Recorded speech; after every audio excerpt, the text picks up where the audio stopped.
Obviously, we're in an unprecedented situation right now in the middle of a pandemic. The e-commerce landscape has changed dramatically. Was this Prime Day really unlike or significantly unlike Prime Days in years past? If so, how?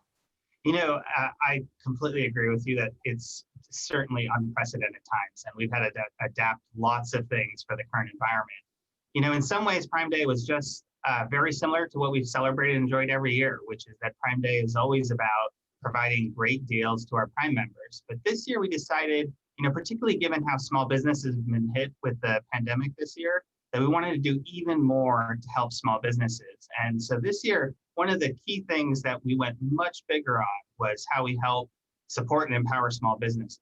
And, this started 2 weeks ago. We started a promotion where Amazon will invest over $100 million over Prime Day and the Q4 holiday, specifically helping customers connect with small businesses. We're in this promotion that was, as simple as if a customer spent $10 buying from a small business, Amazon would give them a $10 credit. And, it was really exciting to see that over that 2-week period leading up to Prime Day, customers spent over $900 million buying products from small businesses. And in the 2 days of Prime Day that just closed, small and medium businesses and our third-party sellers represented $3.5 billion of sales just in those 2 days, which is up 60% over last year. It's a huge growth. And amidst what's been a really tough year, we've been excited about how this has worked out well for small businesses on Prime Day. So what are people buying? What's been the most popular kinds of products? What kinds of small businesses are faring the best? What's been awesome is there's a huge diversity. It's things like top selling electronics and, Sonos soundbars and, those name brands that lots of people know, but also all sorts of creative products from small businesses.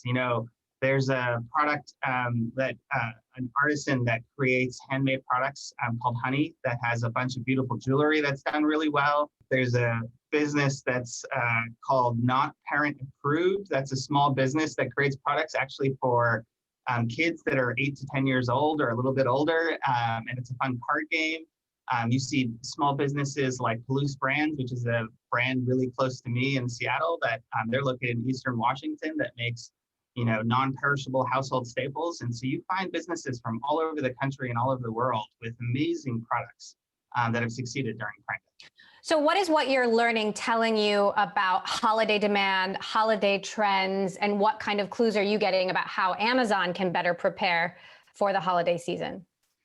I think every holiday season is always a time when a lot of customers go out and look for amazing products. A lot of small businesses within really amazing products sell a lot during that period.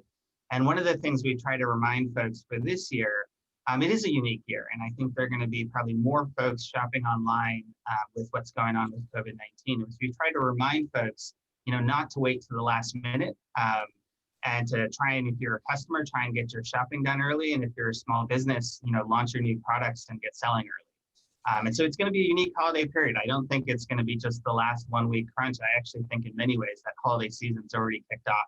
And you see some of that with the great success of small businesses over Prime Day. I was speaking to an analyst who suggested that there might be some pull forward demand from the holidays here, given how aggressive some of the deals were, which would help Amazon from a logistics perspective over the holidays. Is there any truth to that? I think we're going to have great deals. We've had great deals started 2 weeks ago. We had great deals on Prime Day. We have great deals launching every day. And I think that's going to continue all the way through the holidays. A lot of this will depend on when customers choose to do their shopping. And it's going to be an interesting time period. We've added, since last year, we've added almost 60 million cubic feet of standard storage capacity across our fulfillment centers to just help aid in the increased demand and what we're seeing from customers and small businesses going into holiday. Now, I know you are focusing on small businesses, and I can't help but think about how the marketplace is at the center of this antitrust scrutiny from Congress. The House report had some pretty unflattering language about how Amazon treats its sellers, accused Amazon of bullying its sellers. What's your response to that? The thing I would tell anyone is that small businesses are critical to the success of our store. They bring amazing selection for customers. They bring great prices. And what we've been able to do over the last 20 years by inviting, third-party selling partners to bring their amazing products into our store and sell right alongside us has been great, not only for customers who get this vast selection, the ability to compare across prices and get very convenient delivery, but also gives these small businesses the ability to reach customers, not just in their small local town, but all across the state, the country, and even the world. Small businesses exported more than $3 billion of product that, you think about just the physical store and who can reach it, that they can now do through online. And so it's been a great win for customers and for small businesses and for Amazon in providing that store. Now, what about things like fake reviews and counterfeits? I know that's something you've been trying to crack down on, and I imagine there's, with more activity online, it's a constant battle. How much progress have you made there? It's critical that whether you're a customer shopping in our store or you're a small business selling in our store, that we every day work super hard to earn your trust. And that starts by proactively preventing any of this fraud, abuse, fake reviews from ever happening in our store. We invest tremendous resources there. We continue to make progress, but it's an ongoing battle, and we're going to keep fighting to make sure we're staying ahead so that customers and sellers in our store can trust in the trustworthy shopping experience.